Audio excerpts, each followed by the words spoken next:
یہ مستحب ہے۔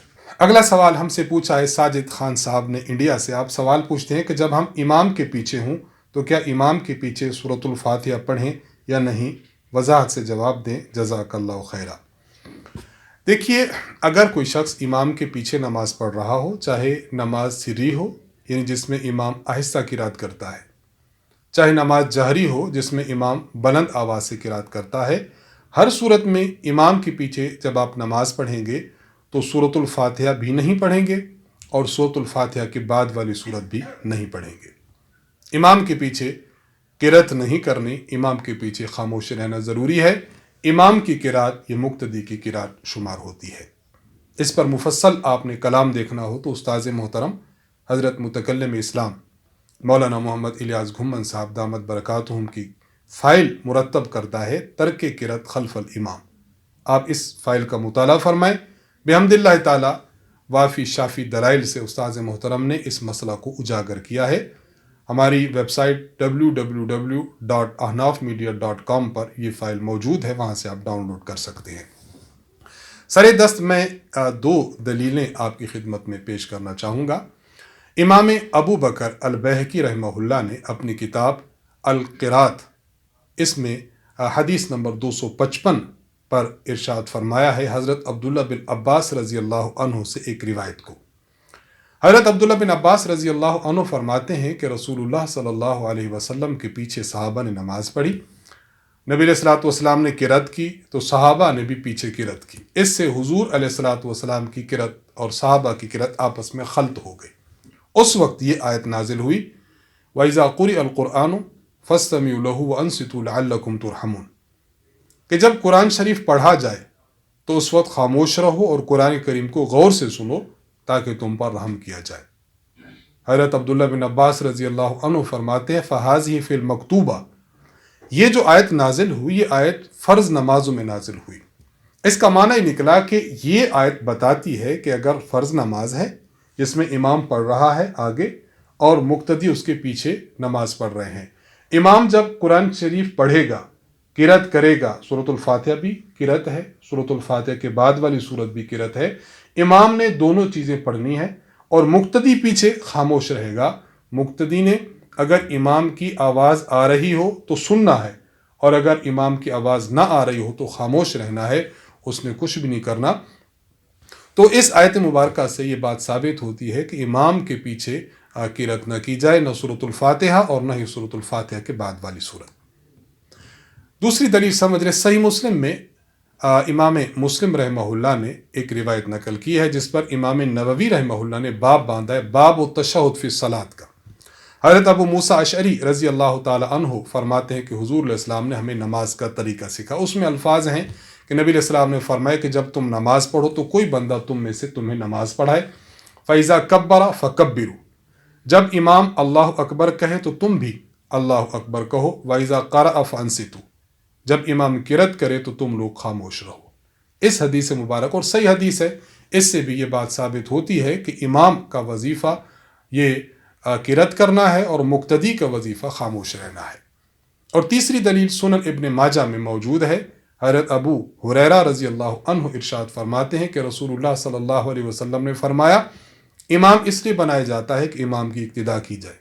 امام جب اللہ اکبر کہے تو تم بھی اللہ اکبر کہو، اور امام جب قرات کرے تو تم خاموش رہو، اور امام جب غیر المغضوب علیہم الضالین کہے تو تم آمین کہو۔ یہ تین دلیلیں سر دست ہم نے پیش کر دی ہیں۔ مفصل گفتگو دیکھنی ہو تو استاذ محترم کی فائل ترک قرات خلف الامام میں دیکھی جا سکتی ہے۔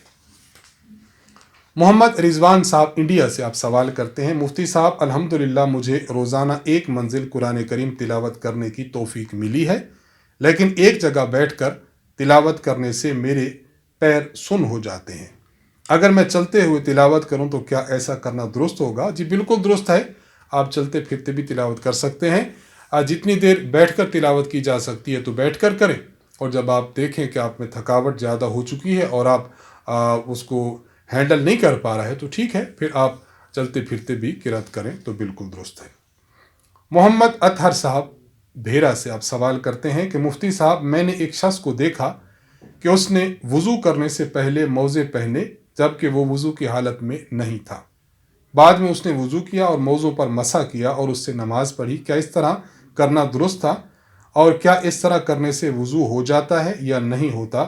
جواب دے کر شکریہ کا موقع دیں۔ دیکھیے، موضوع پر مسح کرنے کے لیے ضروری ہے کہ آپ نے موزے طہارت کاملہ پر پہنے ہوں۔ کیا مانا؟ آپ نے مکمل وضو کیا ہو جس میں پاؤں بھی دھوئے ہوں، اس کے بعد آپ موزے پہنیں۔ بعد میں آپ کا وضو ٹوٹتا ہے، وضو ٹوٹنے کے بعد جب آپ وضو کریں گے تب آپ ان موزوں پر مسح کر سکتے ہیں۔ اگر کسی شخص نے بغیر مکمل وضو کیے ہوئے موزے پہنے پھر ان موزوں پر مسح کیا تو اس طرح مسح کرنا جائز نہیں ہوگا، اس شخص کی نماز نہیں ہوئی اگر اس نے اس طرح وضو پر مسح کر کے نماز پڑھی ہے۔ صحیح بخاری میں، اور آپ نے جو سوال کیا ہے اس سوال پر مستقل ایک دلیل صحیح بخاری میں حدیث نمبر 206 موجود ہے۔ حضرت مغیرہ بن شعبہ رضی اللہ عنہ ارشاد فرماتے ہیں کہ ایک سفر میں ہم رسول اللہ صلی اللہ علیہ وسلم کے ساتھ تھے۔ نبی علیہ الصلوۃ والسلام نے وضو فرمانا چاہا تو میں نے آپ کے موزے اتارنے کے لیے آگے بڑھا کہ میں آپ کے موزے اتاروں۔ آپ علیہ الصلوۃ والسلام نے ارشاد فرمایا دعہما، موزے مت اتارو، فإنی ادخلتہما طاہرتین، میں نے جو موزے پہنے ہیں یہ میں نے موزے پاکی کی حالت میں پہنے ہیں، یعنی میں نے وضو کیا ہے اور وضو کر کے موزے پہنے ہیں۔ تو اس حدیث سے ثابت ہوا کہ موزے کامل وضو کر کے پہنے جاتے ہیں، بغیر وضو کے موزے پہن لے پھر ان پر مسح کرے، اس طرح مسح کرنا جائز نہیں ہے۔ شاہد اقبال صاحب آپ آزاد کشمیر سے سوال کرتے ہیں، لکھتے ہیں کہ میراث کے متعلق ایک مسئلہ پوچھنا ہے کہ ہمارے ہاں ایک بیوہ عورت کی وفات ہوئی ہے، اس کے وارثوں میں ایک بیٹا، ایک بیٹی، ایک بھائی اور ایک بہن ہے۔ اس عورت کے والدین عرصہ پہلے فوت ہو چکے ہیں، اس عورت کو یہ وراثت کیسے تقسیم ہوگی؟ دیکھیے، اس عورت کا ایک بیٹا اور ایک بیٹی، ایک بھائی اور ایک بہن ہے۔ بیٹا موجود ہے اس لیے اس کے بھائی اور بہن یہ تو وراثت سے محروم ہوں گے، بھائی اور بہن کو اس عورت کی وراثت سے کچھ نہیں ملے گا۔ اس کے وارثوں میں صرف 2 لڑکا اور لڑکی، بس انہی کو وراثت ملے گی، اور ان کو وراثت جو ملے گی اس کا طریقہ کار قرآن کریم سورۃ النساء آیت نمبر 11 میں موجود ہے۔ اللہ تعالیٰ ارشاد فرماتے ہیں یوصیکم اللہ فی اولادکم للذکر مثل حظ الانثیین، اللہ تعالیٰ تمہیں تمہارے اولاد کے متعلق یہ ارشاد فرماتا ہے کہ جب میراث تقسیم ہو تو لڑکی کے حصے کا ڈبل لڑکے کو دیا جائے، یعنی میراث کے 2 حصے لڑکے کو اور 1 حصہ لڑکی کو دیا جائے۔ تو آپ نے جو صورتحال لکھی ہے اس میں میراث کے 3 حصے کر لیے جائیں، جتنا ان کا ترکہ ہے، جتنا ان کا مال جائیداد ہے، 3 حصے کر لیے جائیں، 2 حصے لڑکے کو دے دیے جائیں اور 1 حصہ لڑکی کو دے دیا جائے تو شرعاً درست ہو جائے گا۔ حبیبہ صاحبہ انڈیا سے سوال کرتی ہیں کہ ایام کی حالت میں عورت نماز اور روزہ نہیں رکھتی، ایام سے فراغت کے بعد روزہ کی قضا کرتی ہے لیکن نماز کی قضا نہیں کرتی، ایسا کیوں ہے؟ جواب دے کر شکریہ کا موقع دیں۔ صحیح بخاری حدیث نمبر 335 میں حضرت معاذہ ادویہ رحمہ اللہ آپ کا ایک سوال حضرت عائشہ رضی اللہ عنہا سے منقول ہے۔ آپ نے حضرت عائشہ رضی اللہ عنہا سے ایک سوال کیا، آپ نے کہا کہ اماں جان مجھے یہ بات بتائیں، عورت ایام کی حالت میں جب ہوتی ہے نہ نماز پڑھتی نہ روزہ، بعد میں نماز کی تو قضا نہیں کرتی، روزہ کی قضا کرتی ہے، اس کی وجہ کیا ہے؟ تو یہ سوال معاذہ ادویہ نے حضرت عائشہ رضی اللہ عنہا سے پوچھا تھا۔ حضرت عائشہ رضی اللہ عنہا نے بڑا پیارا جواب دیا، فرماتی ہیں کہ جب ہم حضور علیہ السلام کے دور میں تھیں، آپ علیہ الصلوۃ والسلام کے دور میں یہ عارضہ جب ہمیں لاحق ہوتا تھا تو ہمیں حکم تھا کہ ہم روزہ کی تو قضا کریں لیکن نماز کی قضا نہ کریں، اس لیے یہ حکم ہے۔ اس روایت سے حضرت عائشہ رضی اللہ عنہا یہ بتانا چاہتی ہیں کہ یہ جو معاملہ ہے کہ کس عبادت کی قضا کریں اور کس کی نہ کریں، بس حکم شرعی ہے، ہمارے ذمہ حکم شرعی کو ماننا ہے۔ تو ہماری بہن نے جو سوال کیا، بس ہم بھی یہی جواب دیتے ہیں کہ شریعت مطہرہ نے ان ایام کی جو روزے ہیں ان کو قضا کرنے کا حکم دیا ہے تو قضا کریں گے، اور نماز کو قضا کرنے کا حکم نہیں دیا تو نماز کی قضا نہیں ہوگی۔ تو شرعی حکم جو بھی ہو بس ہمیں سر تسلیم خم کرتے ہوئے اس حکم کو مان لینا چاہیے۔ باقی بعض علماء نے ایک وجہ بھی بیان فرمائی ہے اور وہ وجہ بڑی معقول ہے، تو اس کو بھی ہم عرض کر دیتے ہیں۔ فرماتے ہیں کہ دیکھیں، روزہ 1 سال کے بعد آتا ہے، اور صرف وہ 30 دن ہوتے ہیں، اور اس میں بھی عورت نے جو قضا کرنے ہیں وہ 5 7 بس 10 یہاں تک اتنے روزے ہیں، اس سے زائد نہیں۔ تو روزوں کی تعداد چونکہ پورے سال میں بہت کم ہوتی ہے، اس لیے اس کی قضا میں بڑی آسانی ہے۔ اور جہاں تک نماز کی بات ہے تو ہر مہینے میں 5 7 10 5 7 10 اتنے ایام کی اگر وہ اس عورت کی ذمہ قضا کو لاگو کر دیا جائے تو یہ عورت پر ایک قسم کا حرج ہوتا ہے۔ شریعت مطہرہ جس طرح دیگر معاملات میں نرمی کرتی ہے تو عورت پر ان ایام میں بھی شریعت مطہرہ نے نرمی کی ہے کہ جو بقدر سہولت وہ ادا کر سکتی ہے، یعنی روزہ اس کی تو قضا ہے، اور جس میں ادائیگی تھوڑی سی مشکل ہے تو عورت سے اس ادائیگی یعنی نمازوں کی قضا کو معاف کر دیا۔ تو یہ ایک عقلی وجہ ہے جو علماء نے بیان کیا، بہت عمدہ ہے، اس کو بھی ذہن میں رکھنا چاہیے۔ لیکن بہرحال بہتر وہی ہے کہ شریعت نے جو حکم دیا ہے ہمیں سر تسلیم خم کرتے ہوئے اسے مان لینا چاہیے۔ جن کی قضا ہے عبادات کی ان کی قضا ہے، اور جن کی قضا ذمہ میں نہیں ڈالی ان کی قضا نہ کی جائے۔ شبیر علی حیدری صاحب تلا گنگ سے سوال کرتے ہیں کہ ہمارے گھر میں ایک برتن میں سرسوں کا تیل پڑا تھا، اس میں ناپاک چیز گر گئی، اب اسے کس طرح پاک کیا جائے؟ آپ اس تیل میں جو ناپاک چیز گری ہے پہلے تو وہ چیز دور کر لیں۔ باقی تیل کو پاک کرنے کا طریقہ یہ ہے کہ جتنا تیل تھا، مثلا 5 کلو تیل ہے تو اس میں 5 کلو پانی ڈال دیں، پانی ڈال کے اچھی طرح اسے ہلا لیں۔ جب آپ اسے ہلا چکیں گے تو اس کو آپ نے رکھ دینا ہے، تیل نتھر کر اوپر آ جائے گا اور پانی نیچے آ جائے گا۔ اب پانی کو کسی ذریعے سے نکال دیں یا تیل کو الگ نتھار دیں، پھر اس تیل کو دوبارہ برتن میں ڈال کر اتنا پانی پھر ڈالیں۔ اس طرح 3 مرتبہ آپ نے اس تیل کے ساتھ اس پانی کو ملا کر اچھی طرح ہلا کر چھوڑتے رہنا ہے، اور پھر پانی سے اس تیل کو نتھار لینا ہے۔ یوں 3 مرتبہ کرنے سے یہ تیل پاک ہو جائے گا۔ انہی سوالات کے جوابات کے ساتھ ہم آپ سے اجازت چاہیں گے۔ اللہ تبارک و تعالیٰ سے دعا ہے کہ اللہ تعالیٰ ہم سب کو شریعت مطہرہ کے مطابق عمل کرنے کی توفیق عطا فرمائے۔ مرکز اہل سنت والجماعت اور ہماری احناف میڈیا سروسز کی ٹیم کو اپنے خصوصی دعاؤں میں یاد رکھیے۔ وآخر دعوانا ان الحمد للہ رب العالمین۔ السلام علیکم ورحمۃ اللہ وبرکاتہ۔